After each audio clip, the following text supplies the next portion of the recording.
do not use.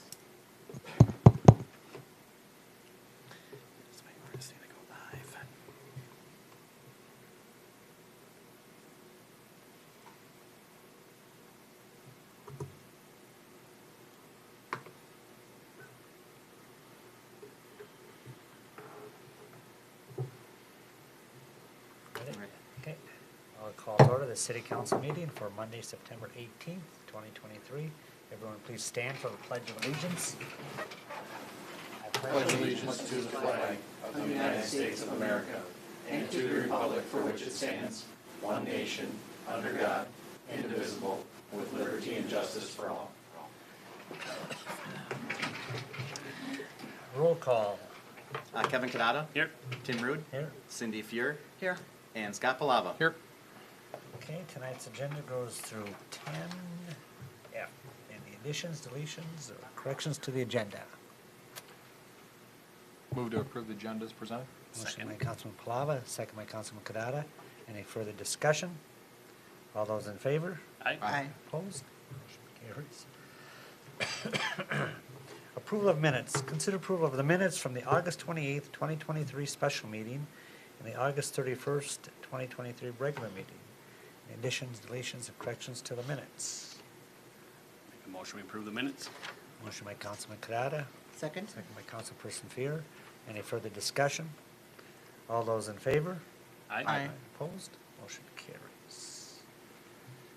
No public hearings tonight. Presentation of citizens' petitions and comments. Comments limited to 2 minutes. So if you're not on the agenda, now is your opportunity to speak. Anyone? Okay, on to the consent agenda. There are 3 items tonight. Consider approval to accept Brody Cupp's letter of resignation as part-time police officer. Consider approval of a Minnesota lawful gambling LG 240B application to conduct excluded bingo submitted by the American Legion Auxiliary 586 to conduct bingo on November 10th, 2023. Consider approval of a Minnesota lawful gambling LG 240B application to conduct excluded bingo submitted by the Sons of the American Legion Squadron 586 to conduct bingo on November 12th, 2023. Would anybody like any of those items pulled for discussion? Move to approve the consent agenda. Motion by Councilman Palava, Second. second by Councilperson Fear. Any further discussion? All those in favor? Aye. Opposed? Motion carries. On to old business. Consider approval of ordinance 2023-318, an ordinance prohibiting cannabis in public and private places. Mr. Erickson. All right. Thank you, Mayor and members of the council. The public hearing was held at the August 31st meeting. Staff went through, gave history on the law, provided a recommended proposed ordinance. We had several residents speak at the public hearing, kind of for what was being proposed to the extent of maybe actually requiring more, and the other maybe a little bit lax. Since then, I know city council members and staff have received communication from residents, all in support of some restriction, if not more restriction, in that they are suggesting that in addition to cannabis, tobacco, vapes, other things that are smoked out there and impressionable to the youth be banned as well. And those emails are in your packet for review. One of the residents also provided us some information and a link to the City of Lakeville's cannabis ordinance.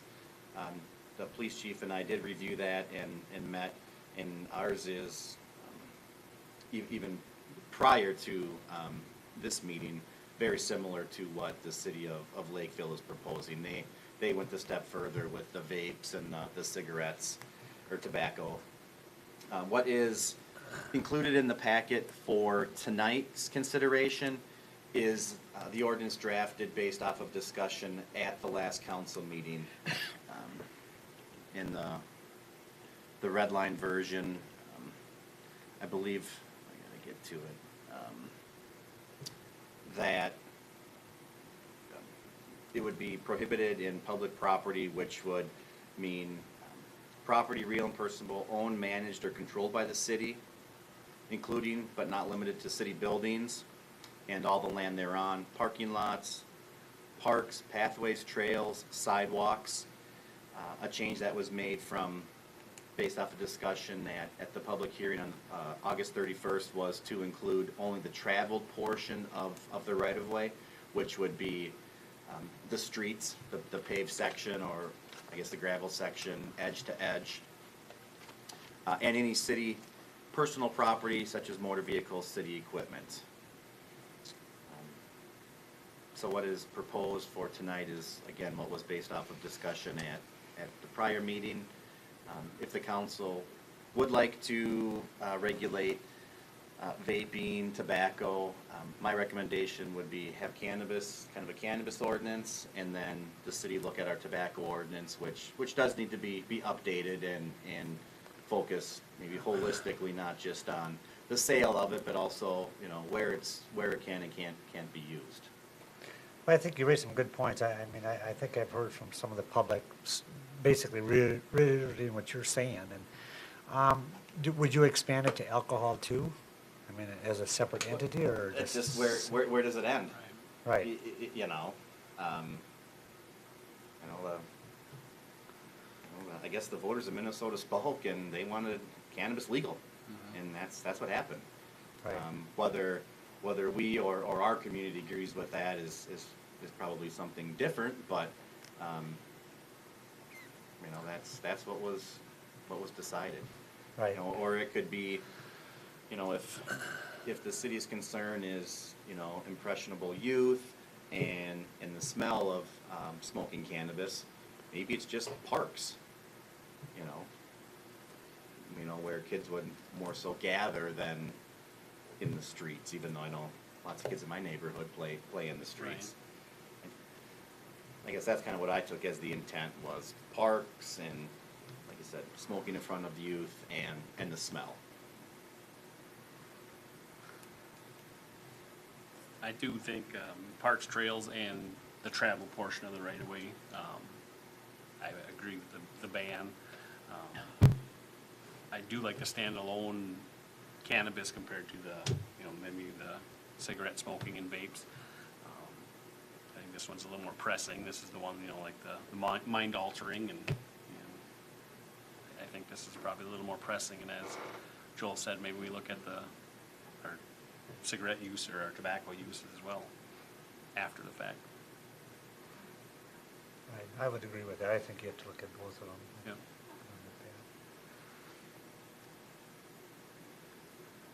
Anyone else have an opinion? I think we've got something, for a starting point, this is pretty good. You know, there may be a time where we have to do an amendment if we see something that comes up that we didn't think of, but I think for now, I think it's pretty well laid out. Also, is that, you know, as the state rolls out whatever they're gonna do with it, Changes. anything we do could be overridden by state statute, and so Right. at least we've got a bare bones plan. We don't Well, need to that's a good Cadillac point. I yet. mean, do we expect the state to continue to fine tune this thing, or once they get everything in place, or? Hard to I say. guess that's to be determined. I'm not sure. I know they have a lot of work to do on the sale of it and establishing the Office of Cannabis, and I think they're gonna, if they haven't already, be naming a director here pretty soon, so. But in that, there could be all these questions that have come up that could really Right. make them, I don't say Change it up. backpedal, but maybe be a little more restrictive, or provide a little more guidance. So do you feel the motion that we have here, or we're talking about, is, fulfills what we're trying to accomplish? I do, yes.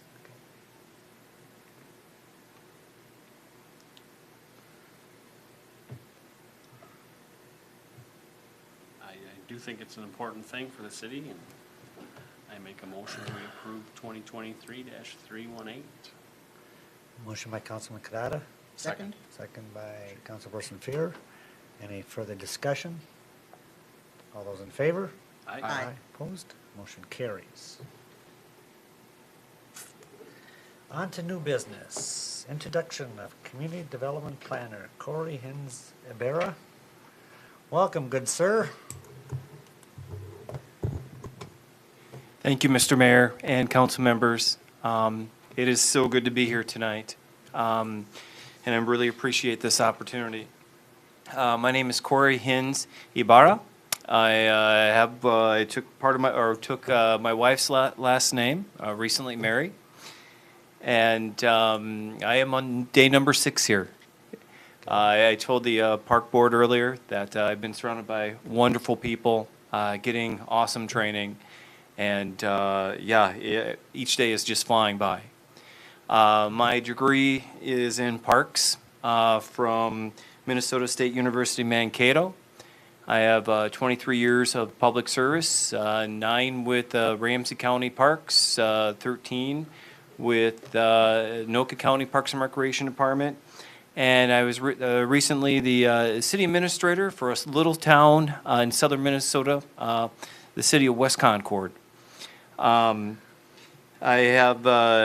believe I bring some unique background here with my diversified skill set. And like I said, it's been a great experience. Just a little about myself. I have my wife and I have 6 kids. We like the outdoors. We're big into camping. And my wife and I do a lot of overseas traveling. But otherwise, I'm from Iowa, otherwise Okoboji or Spirit Lake, Iowa, and go Hawkeyes. There you go, there you go. Right.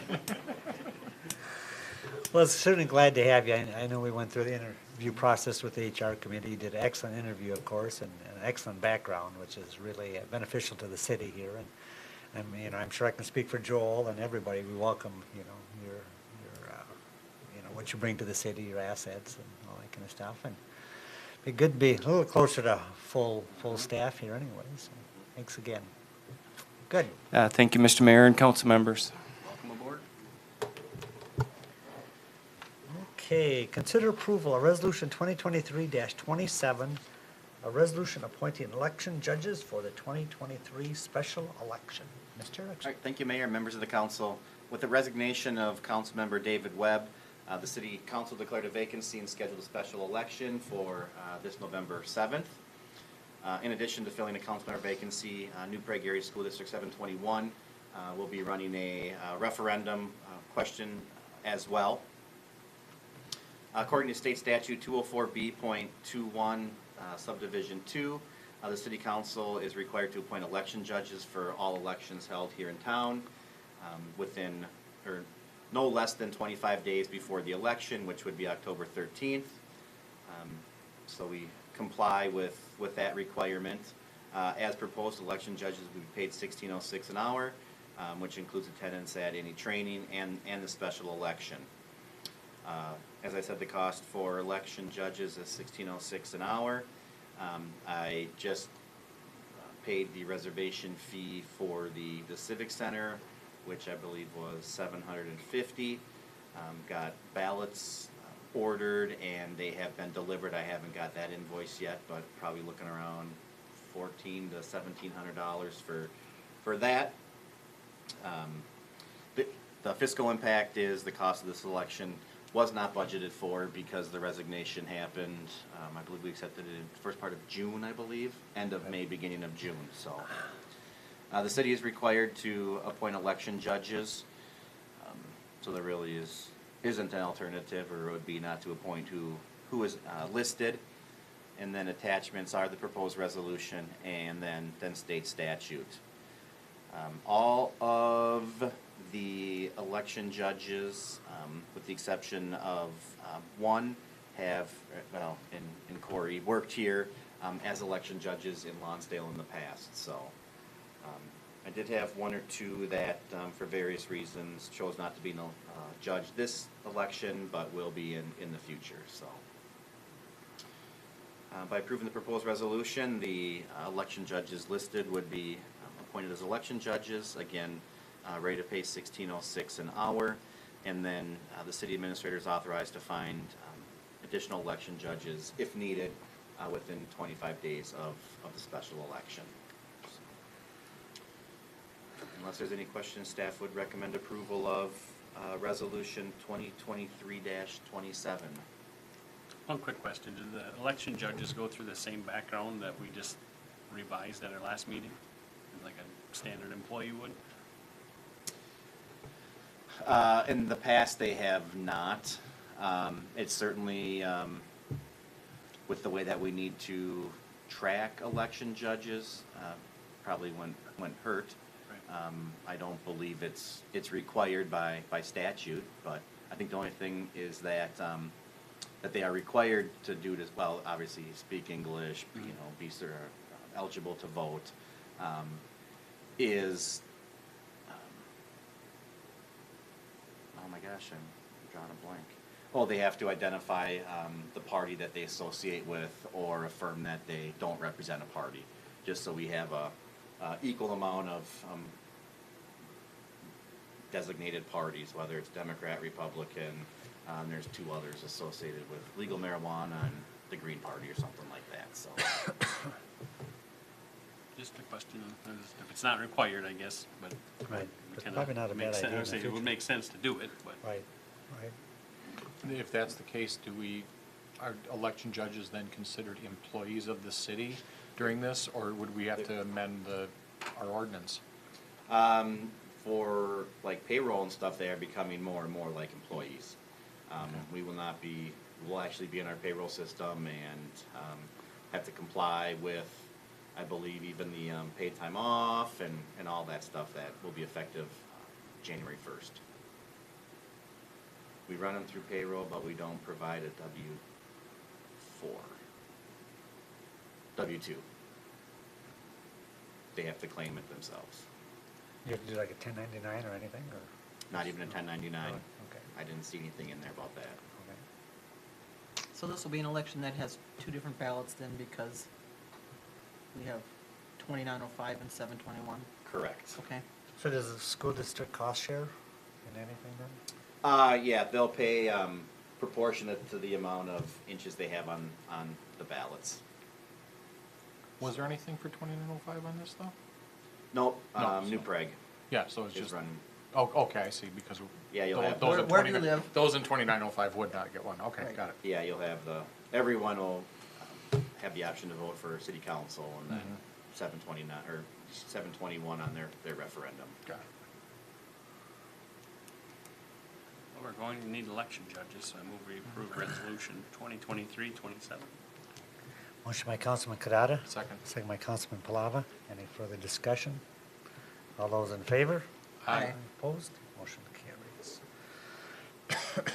Consider approval of Resolution 2023-28, a resolution establishing an absentee ballot board.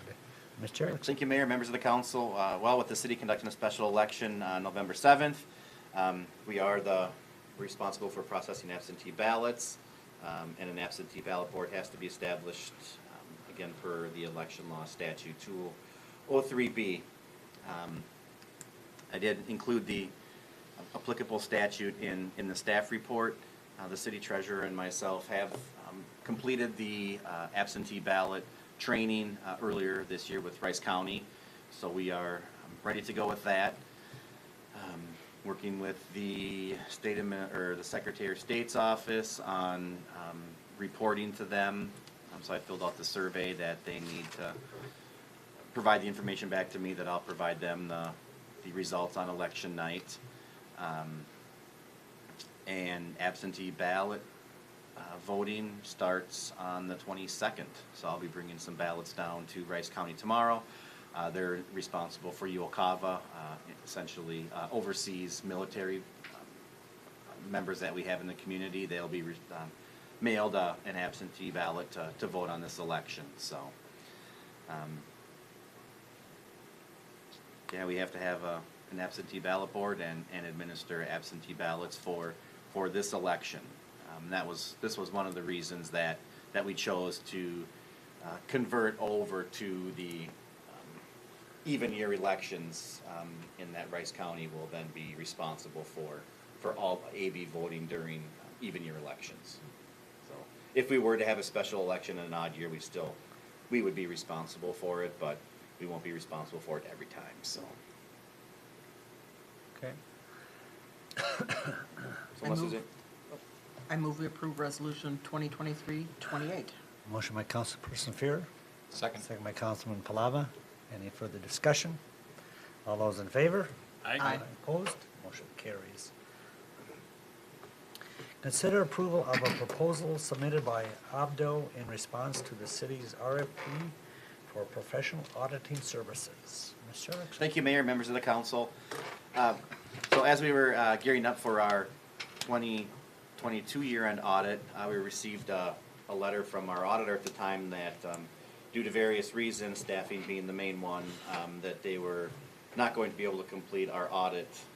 So at that point in time, we reached out to several firms and did receive a proposal back from Abdo. That subsequently was approved by the city, and that year-end audit was completed and presented to the council. I believe it was the last meeting in May of this year. At that same meeting, I think it was the next agenda item, staff requested approval to advertise an RFP for 3 years of professional auditing services. So that was advertised for a couple of weeks. They were due July 24th. We did not receive any proposals as of the closing of the RFP. I did reach out to several firms to see if maybe they needed more time or were thinking about it. And everyone that I reached out to was not interested. So did have a conversation with Abdo, the city treasurer, and myself, and met with them, reviewed what our expectations were, and they did submit the enclosed proposal for consideration. It is a professional service. It does not need to be publicly bid. I know we like to do that just to make sure that we're getting the best value for the residents.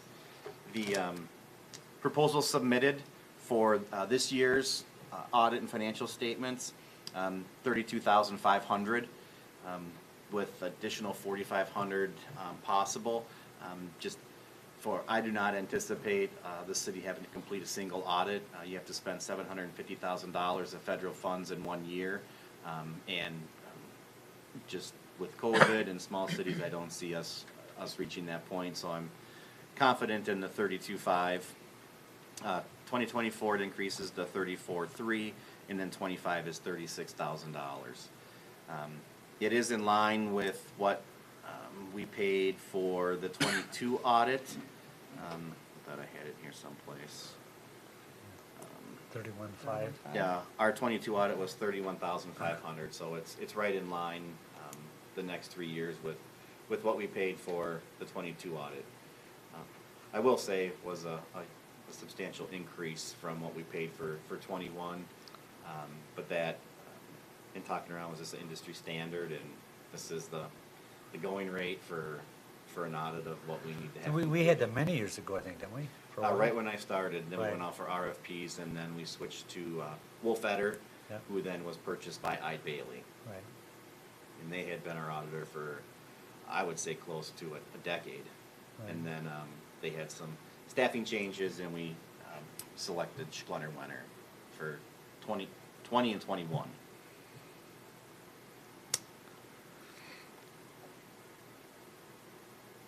Was there any indication from any of those other firms why they weren't interested? Was it staffing or? Yep, staffing and current workload, and they just can't commit.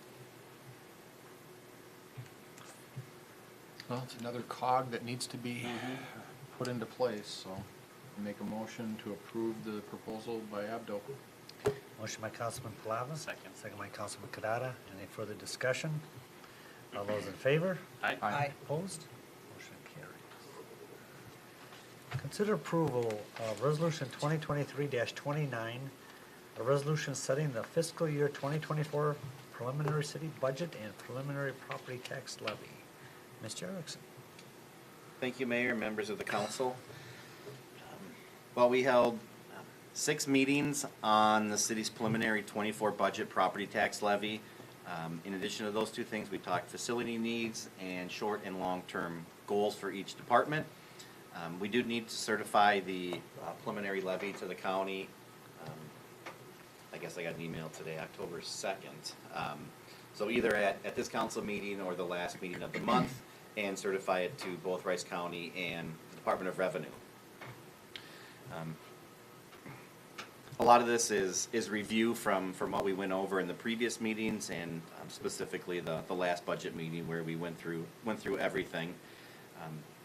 So just real briefly, the property tax levy, we were anticipating about a 7% increase in values. It was slightly less than that, but our total tax capacity was actually higher than what we were estimating. So what that did was actually, albeit slightly, but did slightly reduce the proposed tax rate from what we thought it was going to be. You know, just, and I did show here the properties that we do track, you know, ranging in a decrease of, from a decrease of $4 to a decrease of over $100. So on some of those larger, well, the larger ones were businesses that we track, but you know, for that residential property, based off of what we were anticipating and where we're at today, you know, on average about a $10 difference from yearly for what we were anticipating. The levy's proposed to increase by 3.53%, and has increased almost 60% since 2018. Our tax rate is proposed to decrease by 3.68%, and has decreased over 10% in that same time period, 2018. The levy itself results in about $101,000 of additional revenue. In addition, we are also receiving one-time money from the state this year to be spent over the next couple years, public safety aid of about $209,000, and then our LGA is increasing as well. Just, you know, real briefly, the city council is, you know, is you guys. Wages are based off of what's in ordinance. Really, any budgeting would be your guys' wages, and then if we need a microphone or anything like that, some of the audio equipment. With an election, I did budget some funds for legal if necessary, and then also whoever is elected to fill the vacancy to attend recently or newly elected council member training through the league. Administration, City Hall, you know, basically it's staffing and professional services. Some of the proposed increases, we do need to update our budget, so we're going from about $700 a year to a new website. We've met virtually with several vendors at $15,000 to $20,000. We just talked about the audit, and then we have 3 elections next year, so we've budgeted to account for those. We'll have the presidential nominating primary, I believe that's the first week of March, the state primary in August, and the state general election in November. Did budget funds to finish residing and painting the 3R Landmark School. Planning and zoning, now that we have our community development planner on board, I'll be working with him to go over everything, and you know, if I missed anything or if he has ideas, suggestions, but really P&Z is basically status quo from this year. Police, we received the authorization, I believe at the last council meeting or maybe the one before, to add a 7th full-time officer. That has been incorporated into the budget, as well as budgeting for capital outlay for encrypted radios that we seem to be getting the sense that we'll be forced to switch over to in a couple years. And then also purchase a new squad to replace the 2018 squad. We're anticipating $55,000–$60,000 to outfit a new squad, and this year we budgeted 25 of that. So with the use of public safety aid money, we are anticipating running a deficit because we will receive that public safety aid money December 26th to be spent the following year. EDA, their priorities are just continuing implementation of the Business Retention and Expansion Program. I don't have it on the agenda, but Mayor Rude was recently notified that our Small Cities Development Grant application was awarded for funding. So I think it was like $431,000 that we'll be able to use on our project and in administration. So I'll be working with WIDESEF and then also Rice County HRA on, seeing what expenses we need to fund, if any, or if it's about 55,000 in administration was covered by the grant. Looking at, based off of the survey and the application we submitted, 15 owner-occupied houses being rehabbed with an average cost of about $25,000. So that's what was budgeted for those 15 houses. As with the previous grant that we got in 2009, we'll have to review our policies for fair housing policy and some other requirements that the federal government puts on if you want to receive their money. And then also, the EDA submitted a Southern Minnesota Initiative Foundation Rural Entrepreneur Venture Program application. It was a three-step interview process or application process. The first was letter of interest. They liked that. They said, hey, we want you to apply to the second round. We did that in much greater detail. They liked that. We had our in-person interview earlier this month, I believe, the 5th, where it was staff, EDA members of the chamber being interviewed by Smith, and then one of their contributors, Compier Financial. So, I guess we'll see if we get selected to be in that program or not. I did receive an email that they were hoping that several of our core group could attend the award ceremony on September 26th or 27th. So we did RSVP for that. Let's see, library, really not many changes in the library. We talked about some wages for some longer term employees compared to newer employees, and just that wage difference. Otherwise, major expenses, improving the collection, adding 2 computer leases. All of our debt service payments are accounted for. Of the proposed levy, $738,000 is dedicated to debt service payments, principal and interest of loans. Parks, we just had the park board meeting prior to this meeting, proposing a transfer from the liquor fund of $90,000. Larger ticket items in parks, besides day-to-day stuff, proposing to purchase a new 3/4 ton crew cab to replace our 04 F-250. That would be 50/50 water sewer. We've proposed funding for some new picnic tables and benches.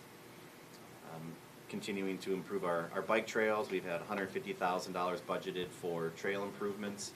This would get all of our poor areas identified on our map out of poor and into fair or good. There's a section by the school on the north side of Idaho Street we're proposing.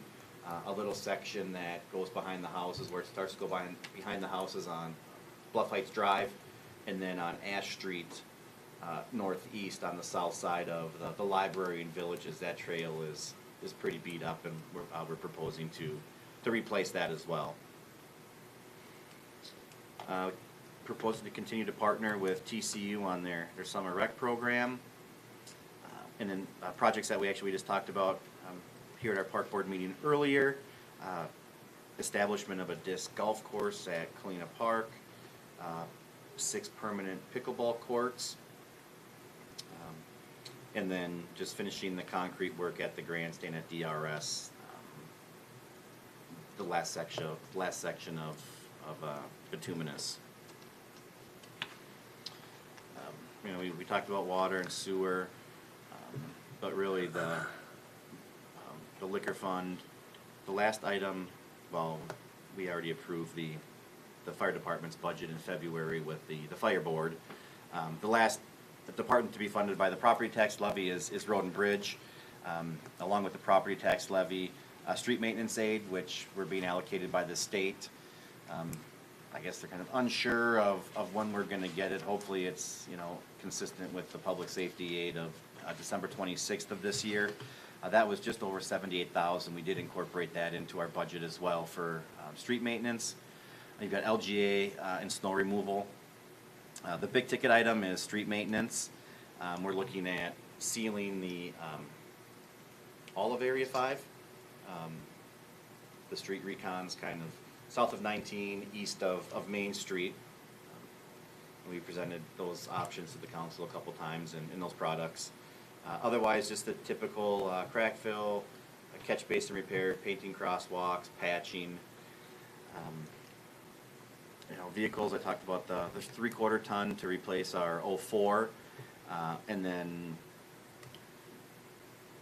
as of now, it's staff's recommendation to keep our 04 F-250 and do something with the box, whether it's a utility box or some type of a flatbed, or flatbed with boxes incorporated into it. I think the issue that we're running into is loaded.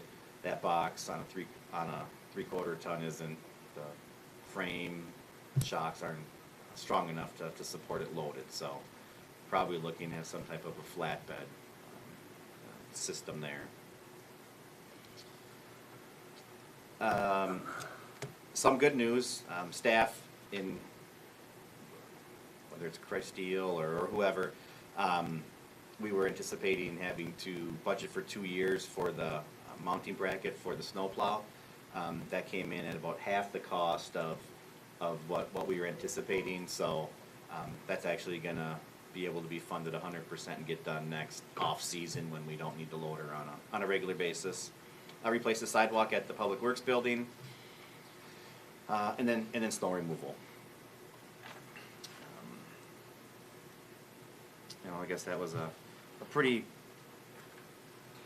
maybe not so brief, but compared to the budget meetings, a pretty brief overview of the city's proposed property tax levy and budget. In addition to the staff report is the line item budget, the proposed resolution, and then just the property tax levy and impact chart that we've been tracking the same houses and 3 businesses for a number of years, so.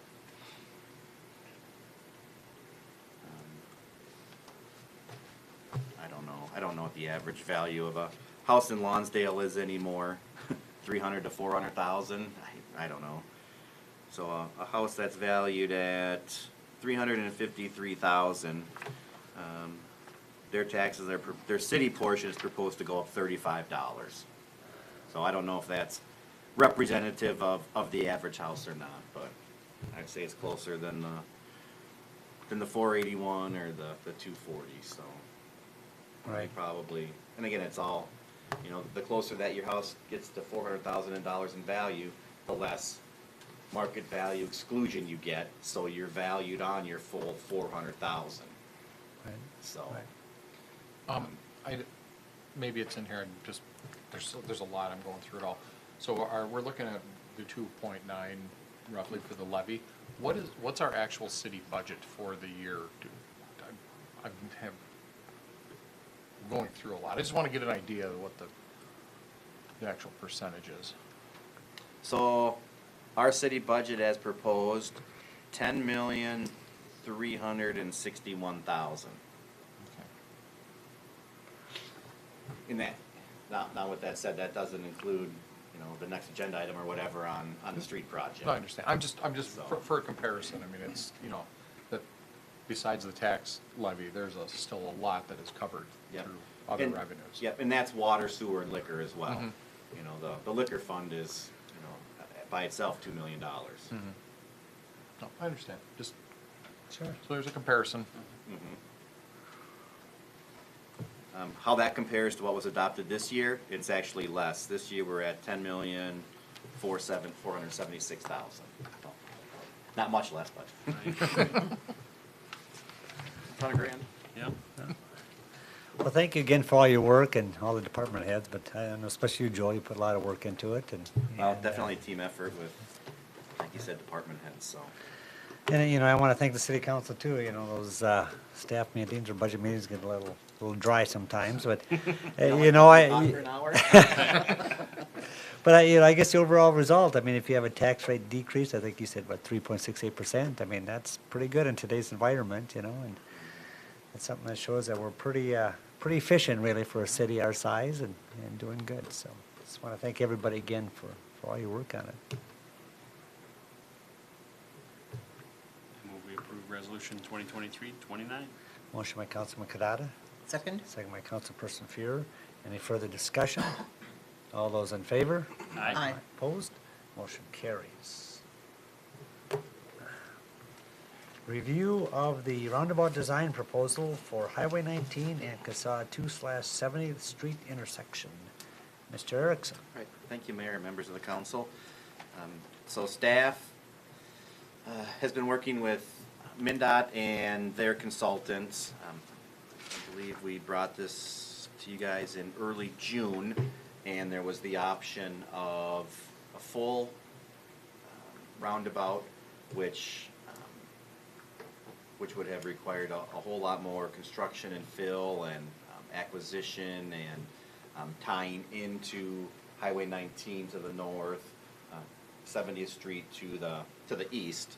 Or there was a restricted option, which was much more in line with existing Highway 19, County Road 2 and 70th Street, but it was restricted access if you were going westbound on 19 and wanted to turn back into town on 70th Street. If you were in a box truck or a semi, you would have to access or utilize the whole roundabout and turn to come back east into town. Through discussions and in council direction, we said, yeah, that's not gonna work, and we can't replace a poor design with a poor design. Let's do it right and figure out something. So they went back to the drawing board, came up with the elliptical design, which doesn't look much different than a circle, but enough deviation that kind of between a circle and an oval, and that does allow for the roundabout as proposed to be full access. So semi, box truck, whatever, traveling westbound out of town would be able to turn east back into 70th Street.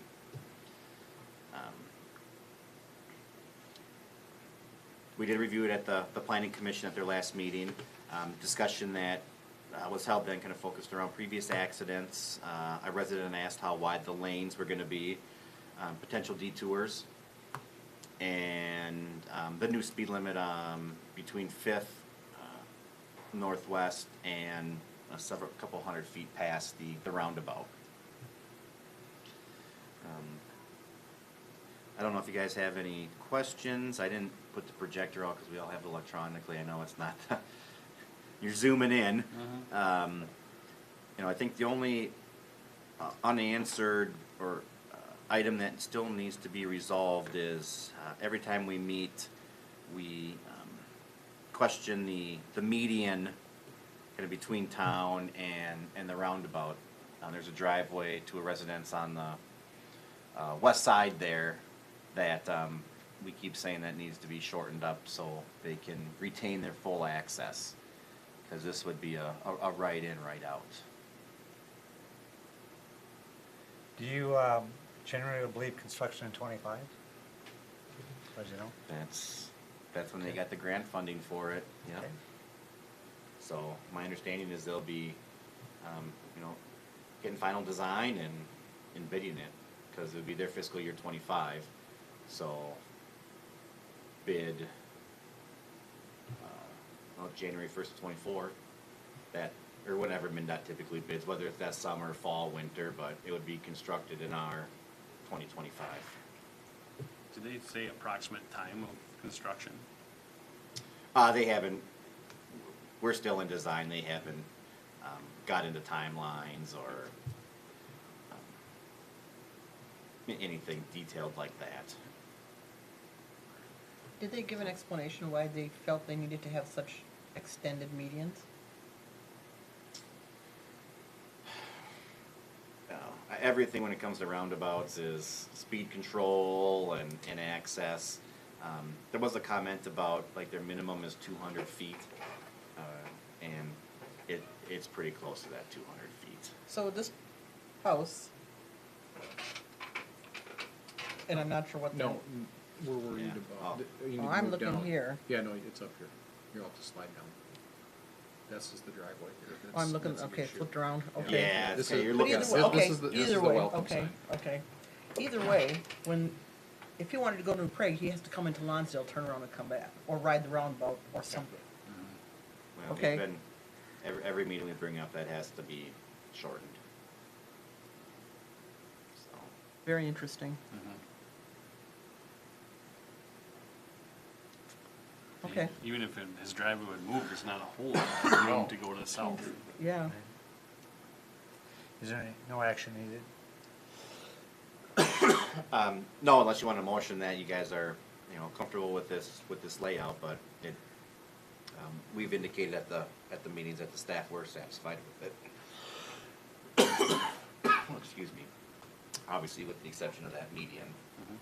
Right. Yeah, because even looking at that, even if you move the driveway down at the end of the median, you're still crossing Right, two still lanes of is two, traffic. yeah. And at least when the median is there, they're just beginning to accelerate out of the roundabout versus they've made it all the way to the end of the median and there's a full acceleration, now you have a vehicle trying to cross. Right. Yeah, so we'll just have to continue to remind them and just keep bringing it up and.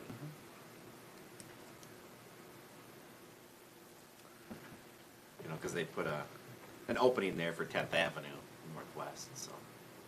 And maybe it's not, Yeah. say something like that for the driveway too, as simple as having an opening. Exactly. Done. Yeah. Ideally, they just shorten it up, Yeah, because even that's kind of tricky. Why is there a car in the median? right, When the whole thing is safety driven. yeah. Right.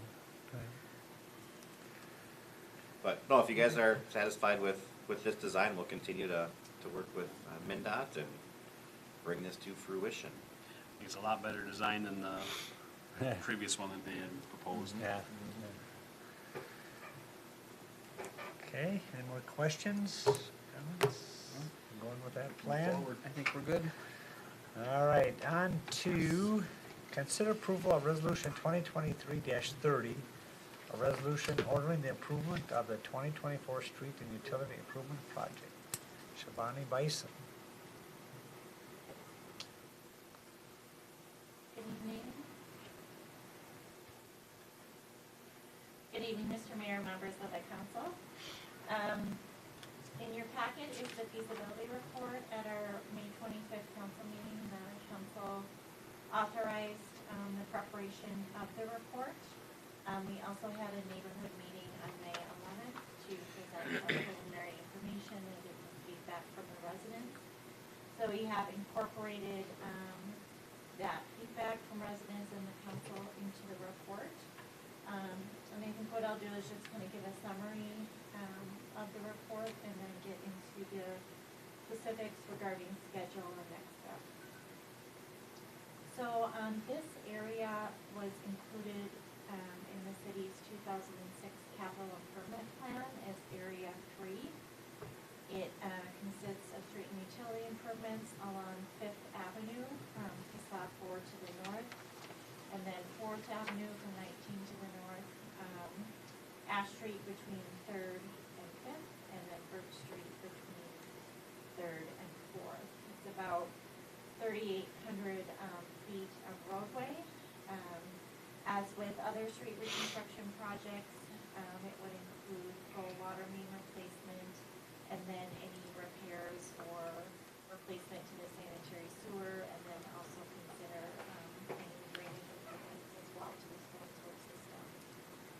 All of these streets were built, originally built in the 1970s, with the exception of 4th Avenue south northwest from Birch to the north. That was paved, I believe, in 1997 with development of adjacent lots. And so like I had mentioned, the improvements include street reconstruction, which would include all new curb and gutter, replacing the street to the city standard section with 3.5 inches of bituminous, 8 inches of class 5, and a foot of sand, along with fabric and drain tile along the curb lines with stuff out to the properties if property owners need to conduct their self-pump discharges to that street. One thing that at a staff level we discussed is driveway impacts. So if the council moves forward with design, we would look at kind of matching the curb elevations so that we're minimizing driveway impacts with the concrete construction, and then impacts to the driveway beyond that, so that we're keeping elevations close to the same as existing. there is one alleyway between, Fourth and Fifth, which is south of Ash Street, that would be improved as well. And then in your packet, we have a couple figures showing, the, north end of Fifth and Fourth right now are just dead-end streets without a turnaround or hammerhead. And so on Fifth Avenue, we, in the packet includes just a concept of a, not a full cul-de-sac, but a elongated cul-de-sac. That is something that at a staff level would improve, maintenance and is just consistent to have some type of turnaround, at the end of these streets. However, with Fifth, there would be impacts to the adjacent driveways in terms of, with that cul-de-sac cutting into those driveways and then, having less of a driveway length, I guess, about, 15 feet would cut into each driveway for that. So, that is something that, if, when I'm done presenting or now, council can provide us with some feedback, but at least at a staff level, we wanted to have some consistency, and this is the time to kind of look at, maintenance improvements and things like So that. can you achieve that within the city right away, or do you have to buy? You can, Yeah, there's 66 feet of right-of-way. The conceptual design was put together to try and limit those driveway impacts, because there are 4 driveways coming in at the end, so it's a little bit tricky that way. But, certainly with your comments, we can, work through it during final design and look at grades and meet with property owners as well. The other, kind of dead-end street is Fourth Avenue, and we looked at kind of that hammerhead style that's similar to what was constructed on Second Avenue Southwest. And that, again, to provide a turnaround, and that right-of-way extends to the north, so there's more space to just push the home onto city right-of-way in that design as well. And then just kind of moving along to utility improvements, we heard at the neighborhood meeting, residents had concerns about drainage at the intersection of Fourth and Ash, so we've, in the report, included some additional catch basins and storm sewer to address that drainage. And then to the east on Ash, there's a low point pavement need, so take a look at adjusting some grades and realigning that pipe to eliminate that. The project, as far as water main improvements, includes full replacement, likely in the same location. However, per 10 state standards, we have to be 10 feet away from sanitary sewers, so during design, we'll kind of look at those alignments, with the idea of kind of maintaining, replacing hydrants back to where they were in locations. Part of the water main improvements include connecting a loop along Mill Street from Fifth to the east and Fourth, sorry, to the east towards the feed mill, about 170 feet. That is going to kind of loop the system, reduce the amount of flushing Public Works has, and just improve water quality. And so along with that water main extension, we discussed previously with the council, do we want to consider paving Mill Street? So in the report, we have a few options of paving Mill Street just along where that water main would extend, or paving the whole length. And then have cost estimates for a rural section and then an urban section with urban gutters, so really 4 different options. Or just put it back as gravel. I think the overall plan, though, let's say you spend the money to pave it, what is that road gonna be? Are you gonna use it for truck traffic, regular access traffic, or is it really not Yeah. beneficial, I think the idea to pave it was, there's some washboarding, at least on the west end. It's the last gravel road in town.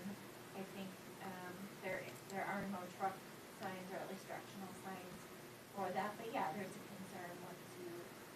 And that intersection as it hits Highway 19, I mean, would that have to be addressed? And my point is, if you're gonna improve it, then people are gonna use it, and, with that design, you want it to be the idea would to keep it, you know, the minimum width, 24 feet, be a curb and gutter, 22 without. And then that intersection at 4th and 19 is a little bit tricky. We could try and tighten the radius, but be cognizant of trucks or other vehicles, or maybe some striping to kind of delineate that better. Really, as far as speeds, I mean, that's something that enforcement is the best way to, for the most effective way to address that.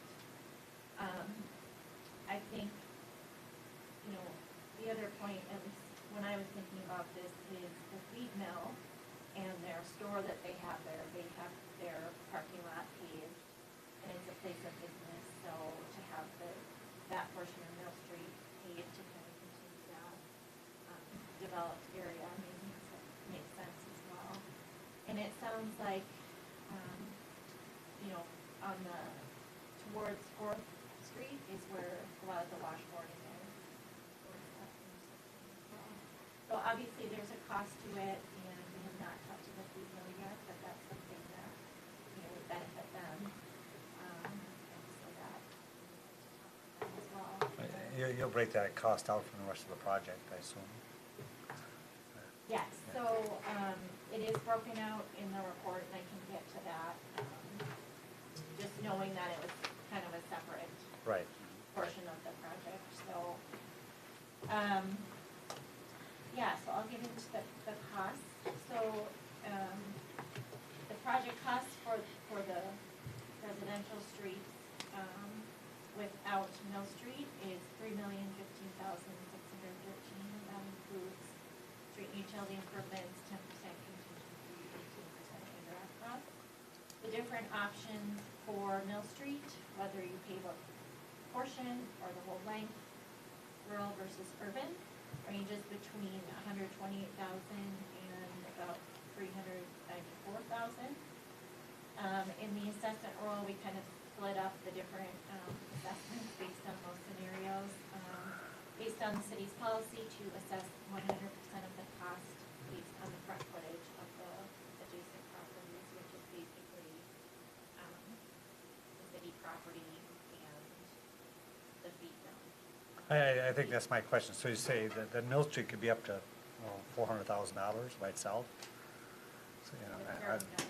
right, so, you know, that's my point. Do we want to do that unless you plan to make it a, you know, a regular road where people will use it? If it's just, I mean, if it's just washboarding, I'm sure Joe would come up with something to stabilize that, but, so I think, you know, we'd have to see if we want to go down that path. But, okay, I mean, you're up, go ahead. It's- No, I mean, I think, it serves a feed mill. I'm not sure that there would be cut through traffic, just based on the access points and. I mean, the big picture, other than an easement, I mean, do people use that road? Does it even have to be a road anymore? You know, access is, as Shivani said, mainly for the feed mill. Truck traffic, deliveries, and 15 vehicles a day maybe. I think the direction given the staff when the feasibility was done was to see what options were and what the cost would be. It certainly maybe acts as a private road for the feed mill. Right. But I guess within city right of way, so. Right. And then as far as the costs, or I'm sorry, as far as the assessments, the rates identified are what was used last year. And that was presented to the neighborhood meeting as well, so $14,000 per single family residential unit, and then the commercial rate is $244.80. And we ran those numbers again, and that's consistent with how the costs are coming out for the front foot rate. I should just note that there's some adjacent properties on Ash Street and Third that were assessed, I believe it was in 2012 for that improvement, so, and then along Third Street, so those properties are not included in the assessment at all because they were previously assessed.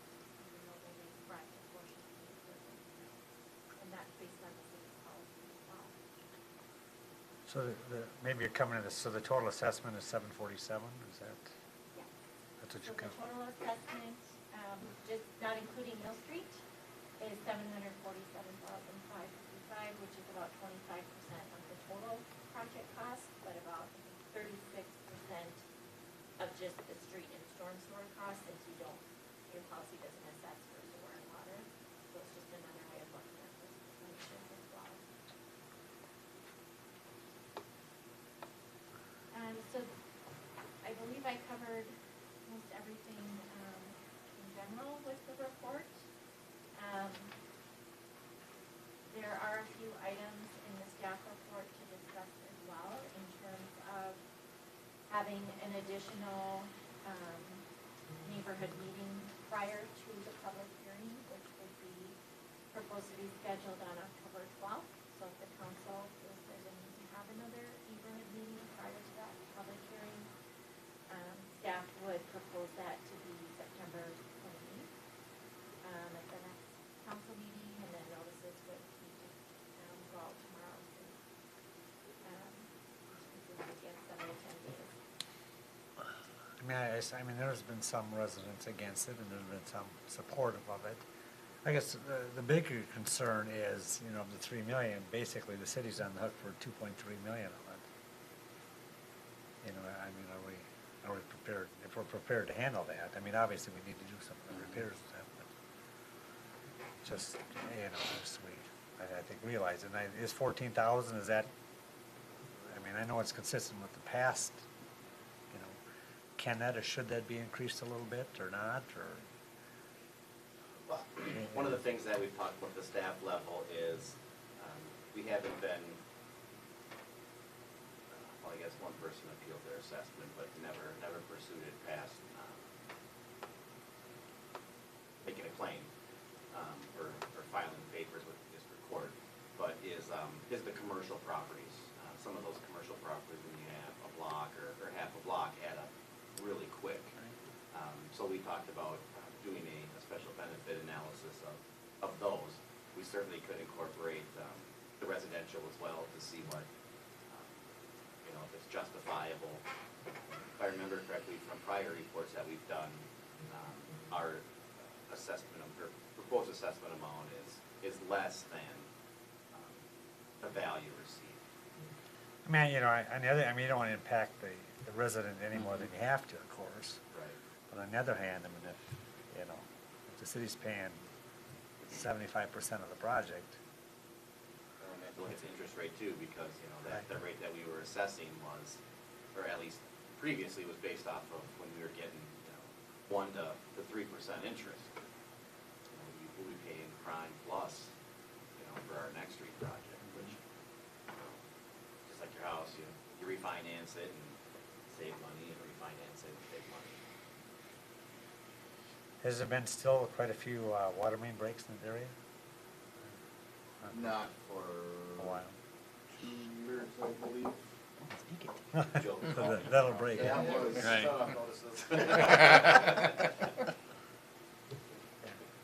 Right. I think, quite honestly, I think I'm just worried about the cost a little bit, I guess, Yeah. I don't, just so we can address that. I mean, I think the pavement studies show that the roads are in pretty poor condition, of course. One thing, I mean, that would basically take kind of this whole section of town would be rebuilt and all redone, but. Definitely is more expensive than what we've done for projects in the past. We were around that 2 million mark. Right. Would it be feasible to break it up into a couple of chunks? 2 projects. I mean, it's not real big, but Mhm. just for budgetary purposes. I mean, that's a pretty hefty number there. It is. You're probably looking at, Fifth Avenue as a standalone project. I think Shabani broke that out, and it's about 800,000. Well, Are we gonna run into concerns that we've, dealt with in the last couple of years, 2 years of construction, 2 years, and, versus just one and done, and Right. Being that they're both dead ends, I think you wouldn't have that much of an issue, because, those are the residents using those streets more than the public. Well, on the other hand, too, I think if you know, if there's any consideration of going over the $14,000 assessment, then I think you absolutely have to have a neighborhood meeting. Mhm. Yeah, I mean, basically, that's kind of what I think we've told them. Yep. Mhm.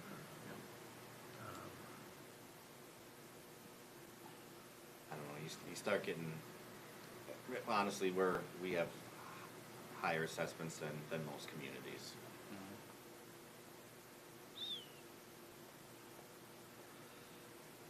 Just because of all, I don't wanna say the additional work that needs to be done, but, additional work, timing, costs, some cities don't even assess projects anymore. It just throw it on the tax levy and then others do, and they levy the whole 105%. And we don't do that, we only levy what we need to make our, debt service payments.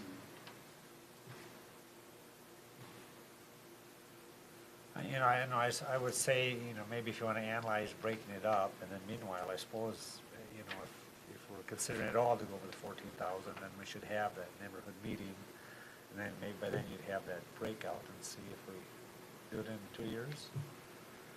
So, I mean, unless you're prepared to, you know, throw out two, and then if you add in Mill Street, Right. now you're at $3.5 million. That's a pretty big nut for it. Mhm. I mean, I think we need to do it, I just think we gotta look at this a little bit. Right. Yeah, the worst thing about, you know, the assessment, I mean, unless you raise it 10 grand, it's not really gonna make a difference. Yeah, You know, it's just- exactly, on Right, 30 properties or Right. whatever. right. And we certainly aren't gonna do that. I mean, that's not gonna be feasible for anybody. right. I would just offer, you know, we can take a look at the cost again, there are some contingencies in there, we try and be conservative with them. And then as far as the assessment, typically a special benefit report takes 2 to 3 months to complete, because they look at comparative sales for residential and non-residential properties. So that does take some time. I think especially benefit for residential and commercial, or just the businesses? Or Well, for both, if that's For what the both. council wants, I would say at a minimum the commercial properties, because that's a little bit more. subjective. Yeah, I'm just thinking, I mean, there's, you know, somewhat older homes there, Mhm. so it's gonna be pretty difficult, I think, to, you know, to make a case much more than that, I would say. I think we'd be hard pressed. Right, I agree. right.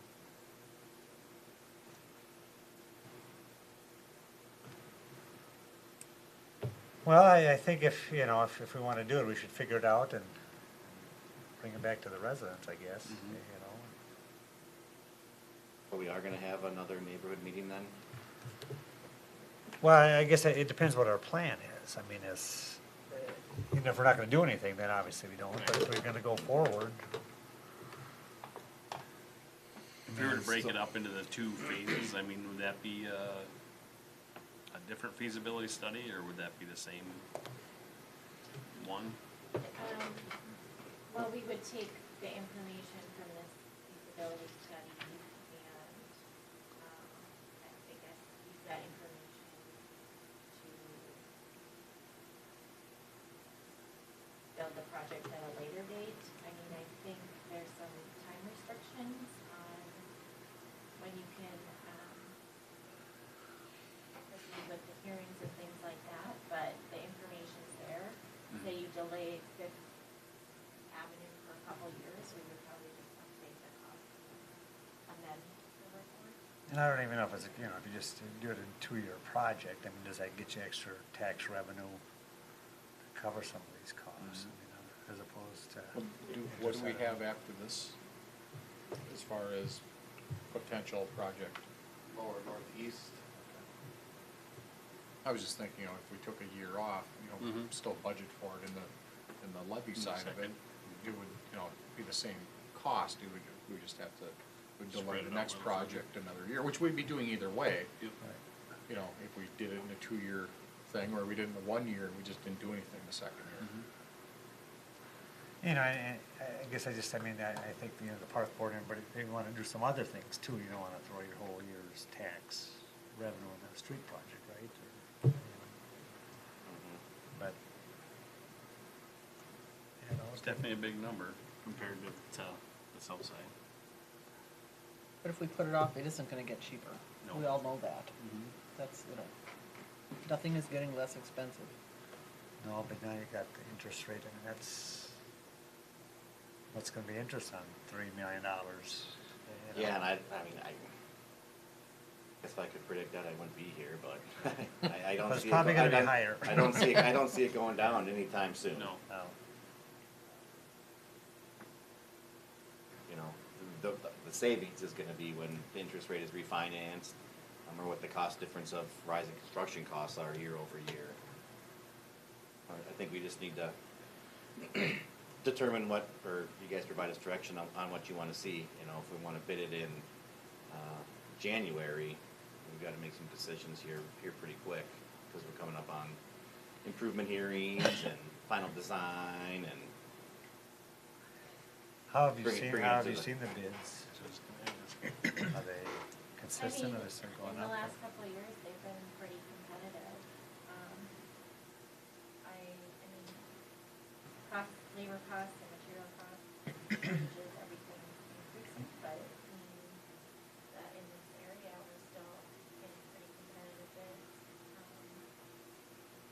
I mean, I mean, there's no real disadvantage to go through the bidding process, right? And if it's way out of this world, then I suppose you stop there and, Yeah, Well, I mean, is there- we could bid it in two different phases, so if Fifth Avenue is something that maybe could wait, could kind of split the project up and bid that as an alternate. That would be one option. I guess I would be concerned about trying to bid this over a 2-year span. Probably enough. I think my point is, let's say you bid the project and it comes in at $4 million. I mean, you could stop, right? Right, you wouldn't have to award the project. That's You my could reject point. it as- You kinda seem like we're down this far now, I mean, Right, we we should should- get the number. Right, Right. right. I agree with that. At a minimum, we have to do something, whether it's along the lines of what we did on Birch and Third and Fourth and Fifth Street Northeast. Those streets are going to need some Right. sort of pavement. Fifth Avenue especially is gone. Right.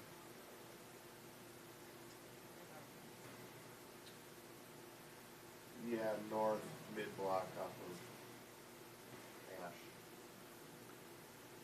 Do you feel the cul-de-sacs or the oblong cul-de-sacs, and is that a benefit? I mean, it would be a little cost savings to not do those. We Yeah. just- Okay. well, you can go from the. We discussed at the staff level today, you know, just neighborhood impacts of lifelong tenants that have lived there, the residents that have lived there, you know, if they're not there. It's just acceptable that there's a snow pile at the end of the road, especially on Fourth, it's tolerable on Fifth Avenue. Probably not.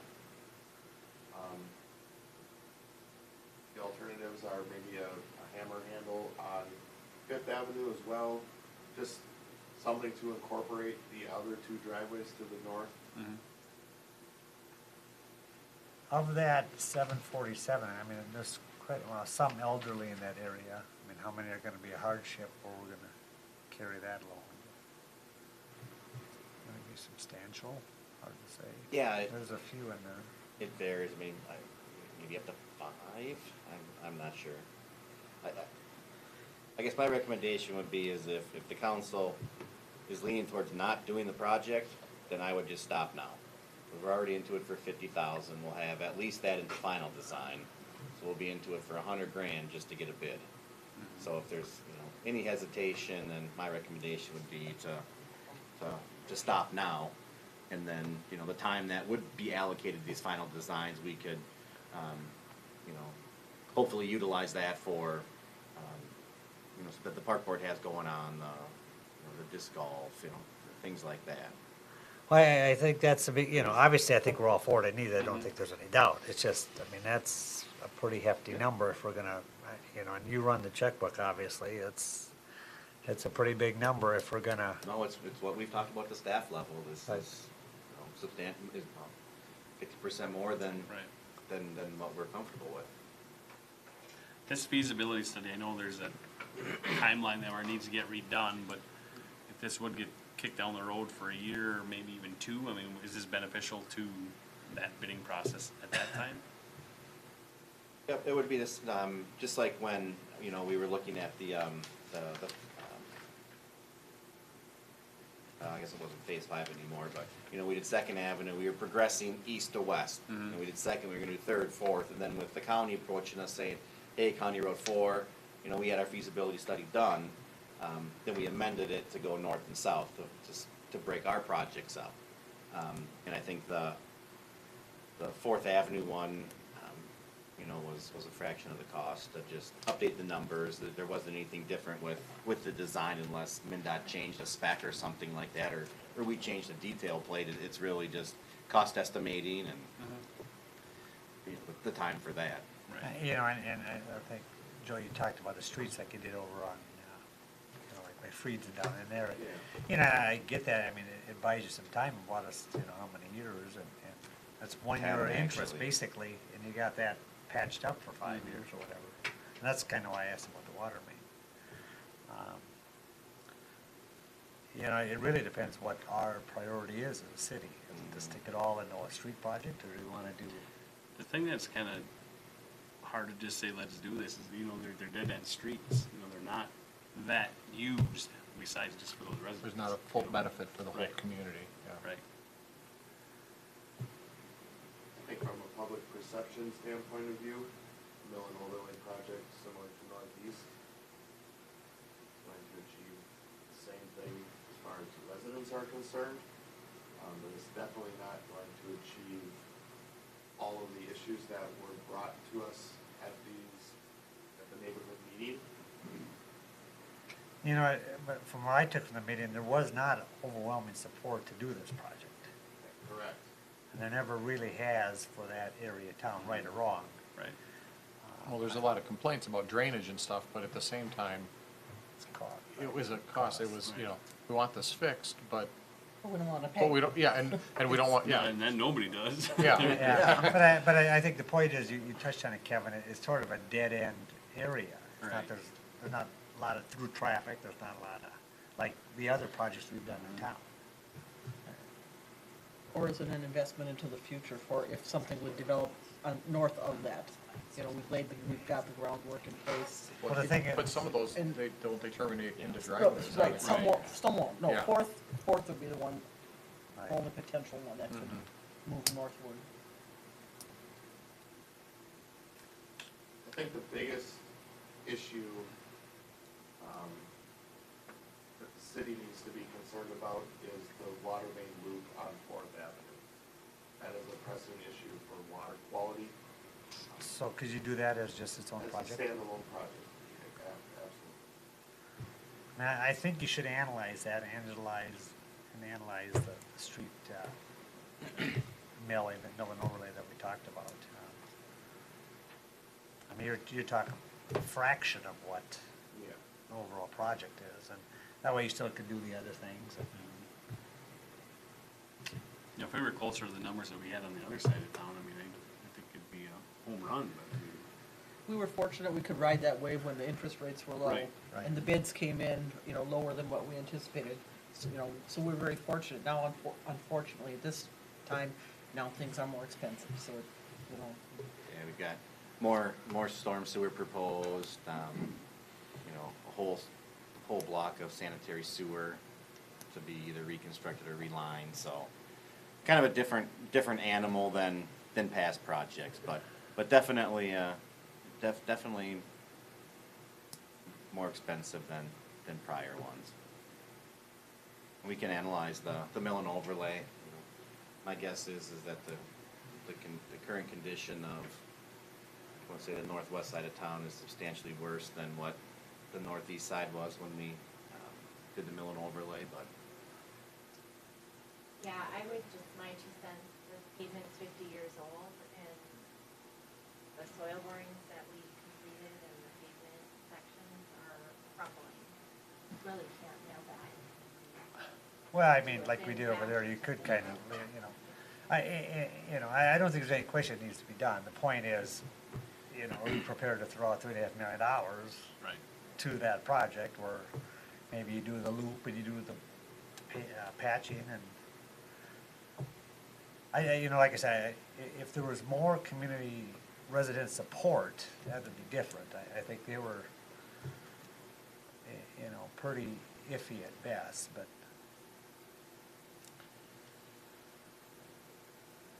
you know.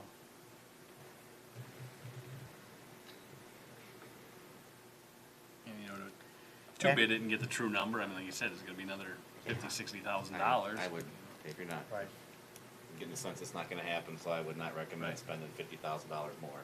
What would it take to analyze that pavement and that water main loop? I think it's as simple as a couple of phone calls to some contractors, really. Portions of that northeast, to Joel's point, not nearly as bad, but there were sections that there was no milling, it was just go right over the top. Right. Was there fabric used at all in the, in I that? don't believe so. I know a lot of drainage issues were, I don't wanna say corrected, but helped along by adding pavement in the curbs, just to get water to flow out of curbs that had settled. How far is it, do you have a number, how far was that water main loop that you feel is urgent? Does it say here? I think it was 170 feet. Yeah, it's about 100. How much a foot was that roughly? Is it in your? $100 a foot.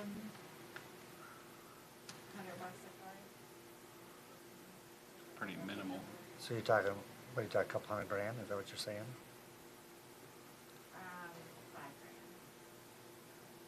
170 times, how much? 100 bucks.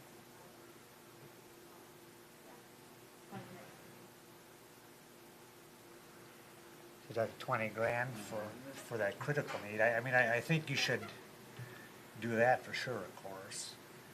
But this paving, I mean, even if you threw 100 grand into the paving, Right. or whatever, I don't know what that number would be, but that's a long way from $3.5 million. I mean, that's just how I see it, you Mhm. know? The numbers definitely did come in a lot higher than anybody anticipated.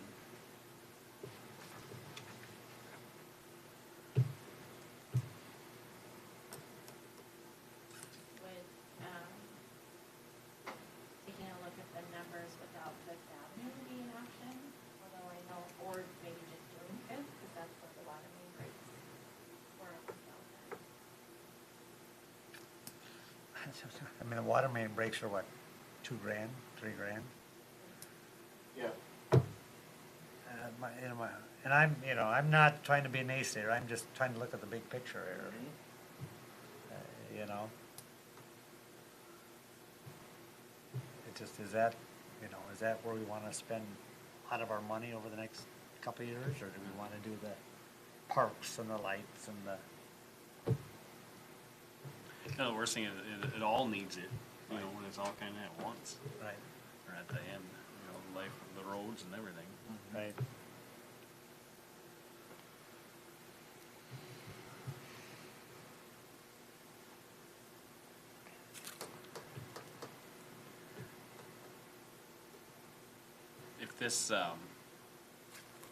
If this just gets tabled for tonight, and we come back with some other numbers to see if there's other options, this is still good for a while, right? This feasibility study, you know, before our bid, say we wouldn't bid for 6, 8, 10 months. How long does a feasibility study last, I should say? Yeah, I mean, the information in there is still good, it just depends on when you wanna proceed with the project. Right, because it boils down to unit prices, so, Right. I mean, the quantity should always be the same. Yep. Right, right. Yeah, I'm not comfortable at $2.5 million when you can do a water main loop that's critical at 20 grand, and you can patch up the streets at 50 grand or whatever. And that's, like I say, that's 1 year's interest. But, you know, Or if there was more resident buy-in on it, too. Right. Or, I shouldn't say buy-in, but, or enthusiasm. Overall, yeah. Yeah. right. I just, you know, I just think we should at least think about this for a minute. That's a lot to pull the trigger, and, you know, and even if we don't bid in January, if we bid in February, it's not the end of the world, you Right. know, or bid it next year, but I just think we gotta should get a better handle on this. I mean, that's just my thoughts, but. I think some different numbers and different options. We should definitely look at everything, all, you know. But I do think that either way, if the water loop is that critical, we should either bid that or quote it or whatever you think. But we should do stuff like that. And I still think you gotta analyze the question on that Mill Street too. I mean, are we really gonna throw 400 grand at it? You know, or just. That would not be my recommendation. No. My point is you could spend 5 grand in rock and blade it and put calcium on it and call it good, you know, is my point. So this overall thing, I just think we should analyze before we move forward with that kind of money. I think the biggest things staring us in the face are the water main loop and pavement condition. And I think you can go, do you want to try and do that loop yet this year, or you talk about next year? I think it would be a 24 item. Because my point is, even if you did the loop and you came back and did the streets later, you're not out anything. No. So I mean, I think you identify your critical need, maybe it's more than just the loop, but you should, I think, identify the critical need, and let's address that. And then we can come back and look at the overall picture. I think it's a good idea. Kind of becomes a hybrid project, Mm-hmm. a pick and choose. And we're not losing ground, Right. you know, we're still moving the critical need down the path.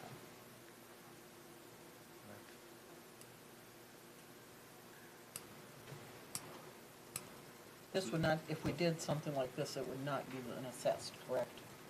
We didn't assess the mill and overlay in the northeast. No, but it's really substantial, I mean, we're talking like 50 grand, as opposed to, I mean, like I say, the interest on $3.5 million. Right. You know.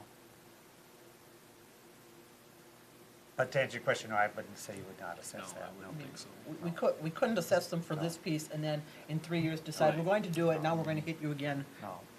And some, I mean, we haven't Won't done work. maintenance there for how long, so it's not like We it's. have to do something. Right, We I have to agree. do something. And I would say shooting from the hip here, you know, if we spend 100,000 on a mill and overlay and a new street this year,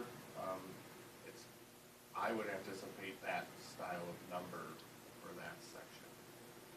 I think we have to analyze that, yeah.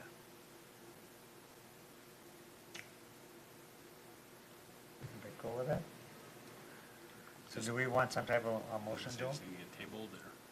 Yeah, table and direct us to look at critical needs or. Move we table this feasibility study and look at more options and critical needs for this area. Motion by Councilman Karada. Second. Second by Councilman Palava. Any further discussion? All those in favor? Aye. Opposed? Motion carries. Consider approval of resolution 2023-31, a resolution accepting a bid for the concrete floor and apron for the public works storage building. Mr. Dornfeld. Thank you, Mayor and Council. Staff received approval at the August 10th meeting to obtain bids for the concrete floor and apron at the storage building. 4 bids were received by the August 31st deadline from Mega Concrete, LA Cadata and Sons, Reds Concrete, and Crenix Concrete. Staff recommends hiring Mega Concrete for the floor and apron at the storage building. They are a preferred contractor of Ram Buildings, and they are the low bid. Staff reached out to Mega Concrete to review the specs and the work quality expectations for the floor and apron. After that meeting, staff is confident the city will receive a high-quality finished product from Mega Concrete. This expense will be taken out of money budgeted for the storage building. Just a side note, when budgeting for the storage building, a plug number of 40,000 was used for the concrete work at the storage building. We have the alternatives to select a different contractor or to not pour the apron on the front of the building. Attached, I have the bids that I received. If you guys have any questions, I'd be happy to answer.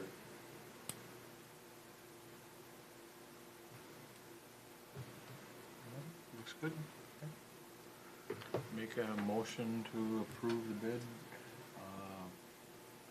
for Mega Concrete for the Public Works Building.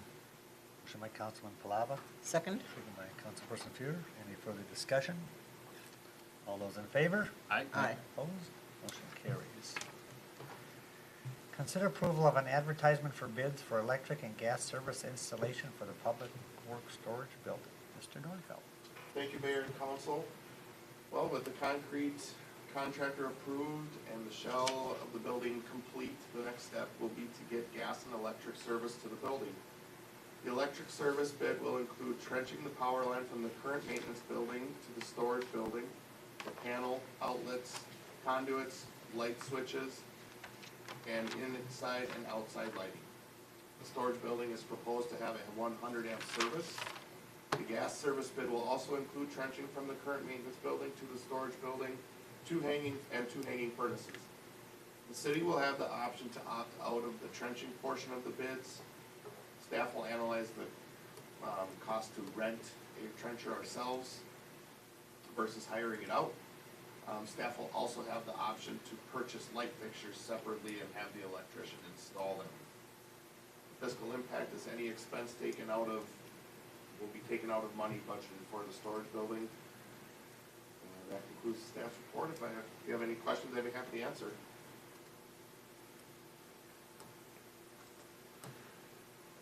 The bid sheet, when I spoke to a few electricians, said there's not a really definitive way to have a line for line bid sheet. What they preferred is this plan that just delineates how many lights, how many switches, and such. Are you, Go ahead. are you anticipating, are you planning for something where you can hook up a generator to power the place rather than trying to like do the way you do now? What does that mean? I don't want it. Non-conventional methods? Yeah. There is not a generator plug in this bid. It has not been proposed. With that said, we do not have one on our public works building either. I know you don't. I think while we are there, I can certainly make it part of the bid. I think it would be a priority to have one on the public works building. Okay? With the 100 amp service, the reason we did a 100 amp service is because it avoids getting Xcel Energy involved in mapping and going into the street for a different service. We can just sub-feed from our current building, which our panel on the shop is directly on the other side of where our service is, so I guess if we're right there at the time, I can see how much that receptacle would cost. Because this building is for storage only, it's not a workshop, so Right. we don't need a high amp service. But putting it in the Public Works building Yeah. generator wouldn't make sense while you're there. Right. Yes. Right. I would add that to an additional item. I certainly can do that. Yeah.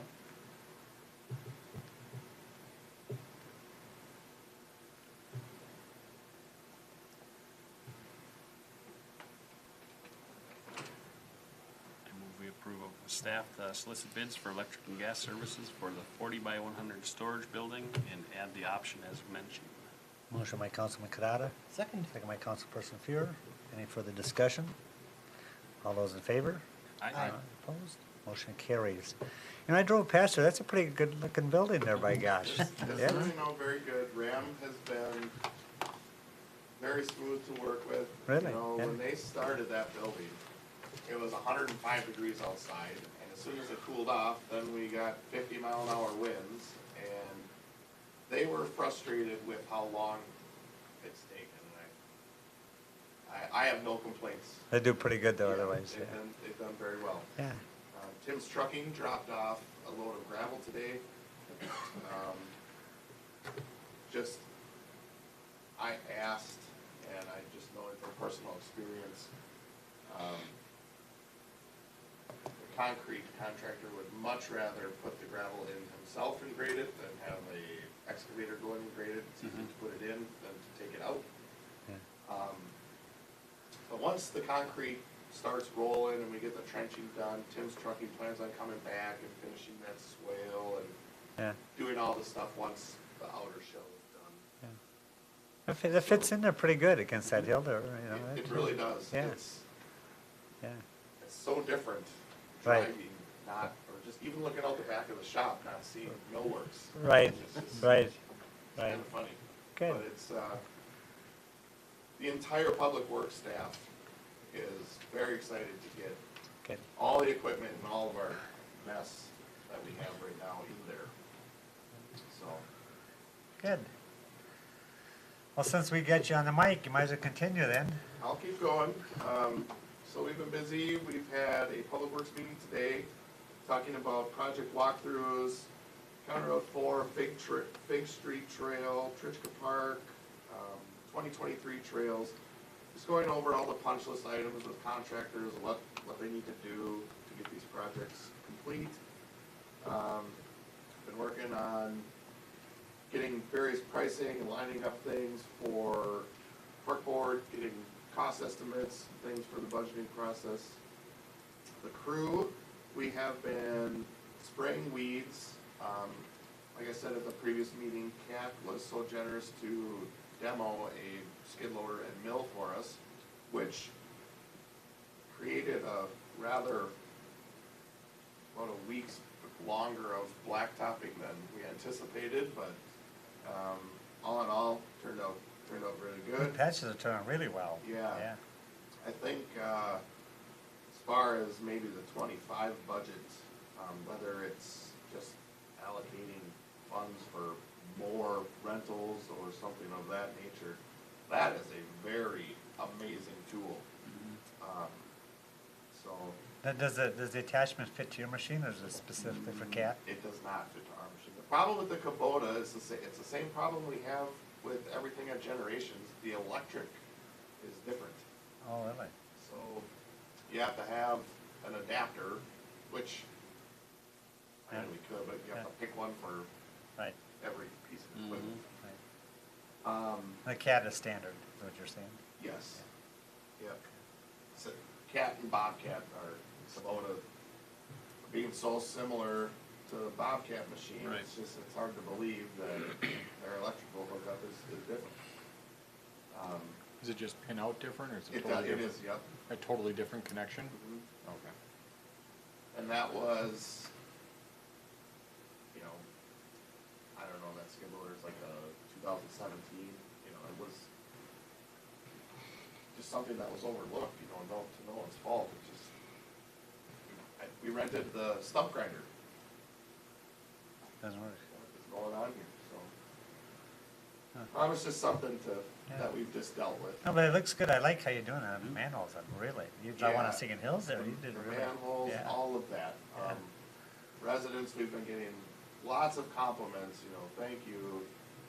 This is gonna make a difference. It makes the biggest difference it makes is in the winter. Where we don't have 3-inch drop for every sanitary dam. Right. So, we tried it last year, it worked really good, so we just continued it this year. Just kind of trying to stick consistent with neighborhoods. Well, even if you rented that unit, it can't be too expensive. You know, it's probably pretty good. I think it's like $1,600 a week just for the mill part. And those mills range from 18 inches. I think there is a 4-footer that you can get as You well. know, well, I mean, those skid steers rent pretty cheap too, though, don't they? They're Yeah. Pretty, you know. Yep, for the week, I think it was 16. I mean, you're probably better off just renting new ones all the time if you had to, or whatever. Start driving around Fourth and Fifth is what you're getting at? Yeah, yeah. We- Are you with us, Joe? Are you with us here? We thought we would need a week with that machine, and at about 11:30 on day 2, I had to call Jake and tell him, you gotta wrap up where you're at, because Yeah. It was incredible how fast it I mean, all this stuff is remarkable, these attachments that they have Yeah. for all these machines, it's just, yeah. The guys have been DOT and trucks.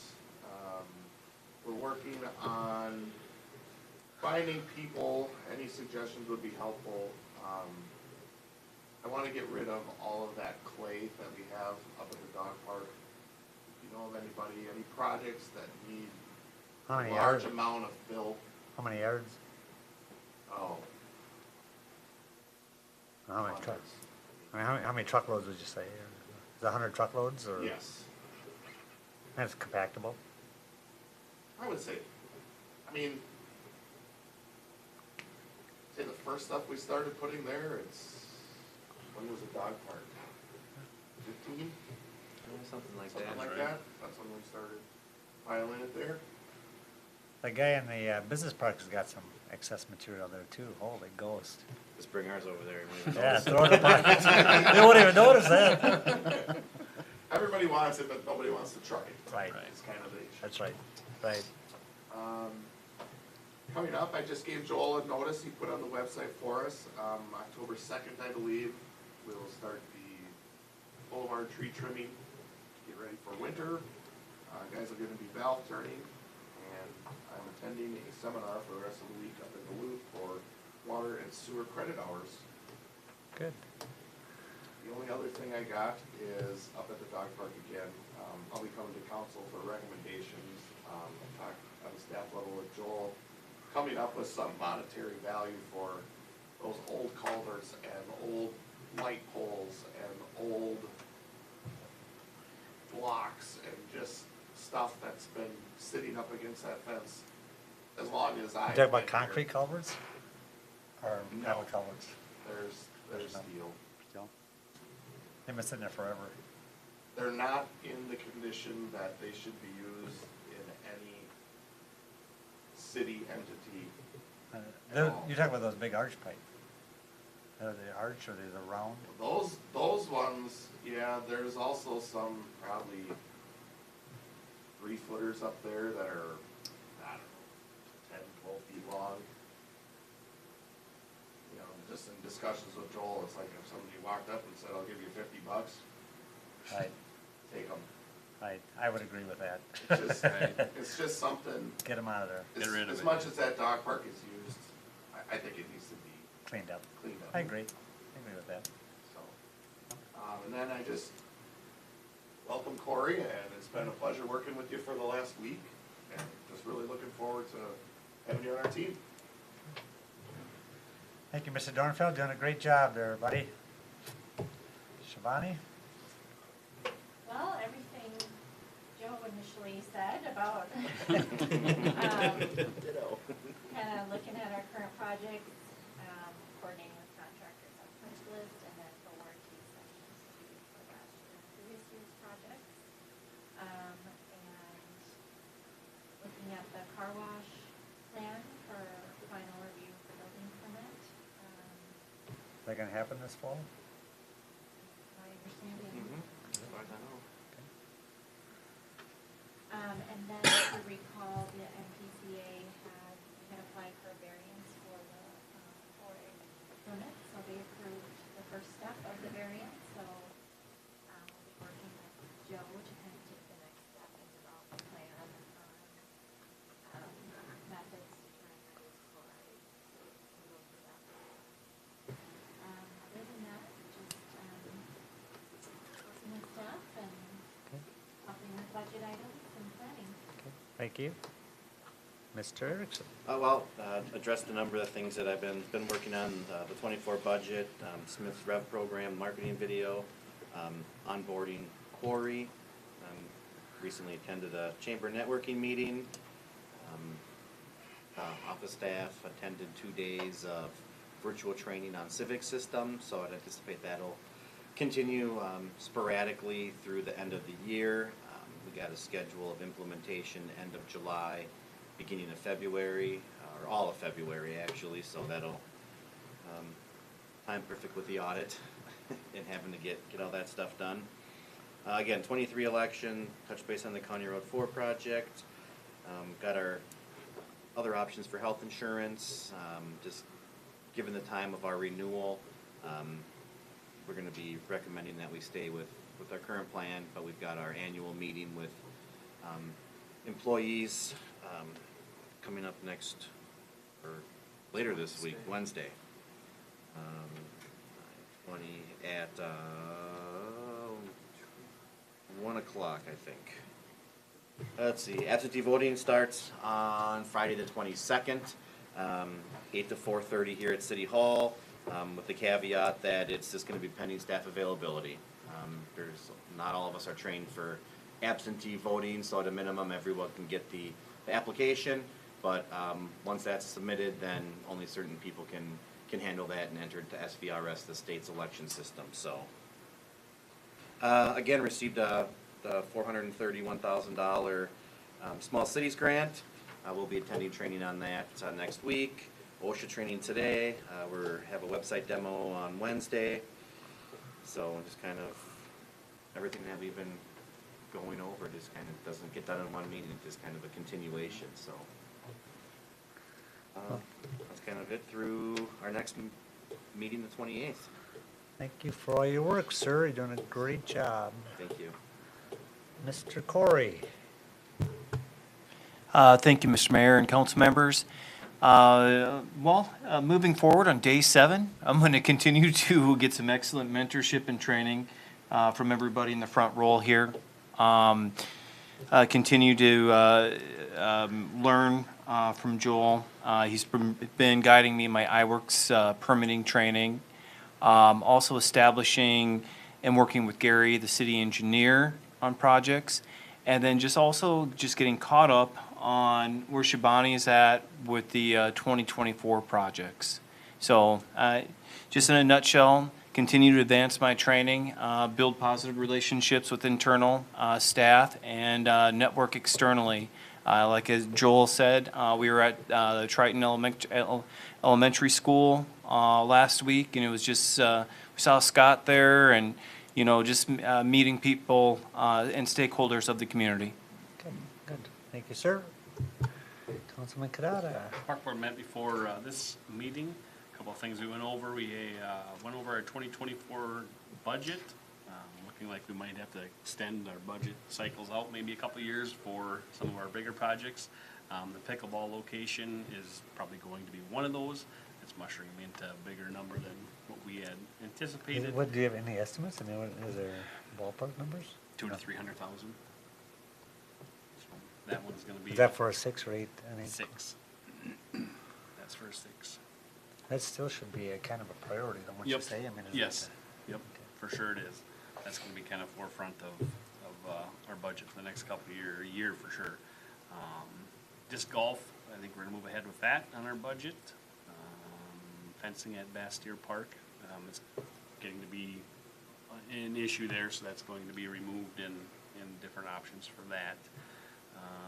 Adopt the bench program in the January meeting, we will be adjusting the fee for those. And we discussed adding a cornhole game to one of the parks somewhere. Huh. And that is basically our meeting in a nutshell. good. A lot of stuff going on, though. A lot of different Yeah. ideas. It's Yep. good.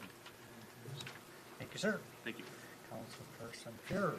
The EDA will be meeting on Thursday, so we'll have more information after that, but Joel gave kind of in a nutshell version earlier. Thank you. Councilman Palava? Nothing with the EDA or anything that's been covered, but right now, tomorrow, or next week, I'm sorry, the Chamber will be having our wrap-up meeting for Community Days. I apologize, I didn't say thank you to everybody following Community Days. It was kind of a blur, but we had a very successful event, and we're having our wrap-up meeting next week to go over everything, but had great positive feedback on it, and want to just say thank you to all the volunteers and the city's support, and Public Works was awesome for us. So I just want to say thank you to everybody, and Great for happy community, to do it. that's for sure. Thank you. Thank you. Just a couple things. I think we have some interest in a lot or two on the business park up there. I think I mentioned that to Joel a little bit, so that's, it's good going down the path. You know, it is pretty remarkable if you look at the city, how it's continuing to grow and develop, and our tax rate is going down, as Joel just, mentioned there, at 3.68%.